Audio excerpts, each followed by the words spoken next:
Alexa, as you're using Excel, you're going to find that you're going to want to customize a few settings that are just specific to how you work. So why don't we take a few minutes and look at some of the basic options that you can customize. Okay. We'll find these on the File tab in the Backstage view. All the way down at the bottom, you'll see a button that says Options, if you'll just go all the way down the green tab. When you pull up the Options box, you'll see a number of tabs down the left-hand side, starting with General and ending with the Trust Center. We're just going to look at a couple of those now, and then in later lessons and courses, as we need them for more advanced features, we'll come back and look at those. So here on the General tab, you just have a few of the basic overall settings, and I'm just going to point out a couple of them to you. For example, you'll notice the checkbox for Show Mini Toolbar on Selection. Now, you may not remember this, but the Mini Toolbar is the one that pops up when you right-click in a cell, and it has the bold and italic. You remember that one? So not everybody likes that. It gets in the way, definitely. So if you don't want it, you can just uncheck it. And the same thing with the Quick Analysis button. It pops up in the corner whenever you select cells, and not everybody's going to use it, so you can turn those things off.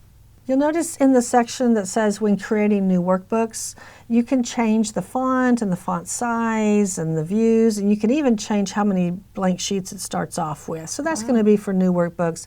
Now this isn't retroactive, so if you change the font size, it's not going to change it on your other sheets, but this is for new workbooks. You'll notice that the username is in there. You always want to make sure that that is correct. And then you can choose an office background. We've talked about themes already in a previous lesson. You can set the default theme here as well. So just a number of things that you can come in, and most of this is just personal preference. So you can change it. If you don't like it, you can always come back and change it again. Now just a couple of the other tabs that I want to mention. We're not going to get into the formulas right now. We'll look at some of the settings in a later lesson when we're dealing more with formulas. You also have data. We did do a lesson on spell check. So these are your proofing settings. If you just want to click on that, you'll notice that these are all the proofing options. We've looked at autocorrect options before. You can change the dictionary. So I just recommend that you come in here and look at this and make sure it's set the way you want it. And then let's just also mention the save options. If you want to click on save, so you'll see the default file location and the personal templates location. And again, that may change depending on where you work, whether it's personal or whether you're at an office.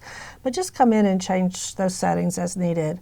You'll notice that the ones that have the little info box beside it, if you hover, it'll give you more information about what that does. So just as you look through the different options, keep an eye out for those.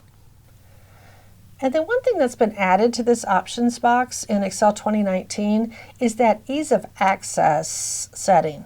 So you can actually come in here and make some changes, and one idea would be to provide feedback with sound, and that's just going to notify you when maybe you change the screen or you uploaded something, maybe when you deleted or copied and pasted something. You can just get feedback with sound. Now when you make this change, it is going to change it across all your Office programs, and you can still go into your Windows settings and set up your different sound schemes. You can control it from either place. I'll be sure to come back and spend more time customizing my settings once I become more familiar with Excel. But can I customize my ribbon? You saw that button there, didn't you? I did. Yes, exactly. Let's talk about that in the next lesson.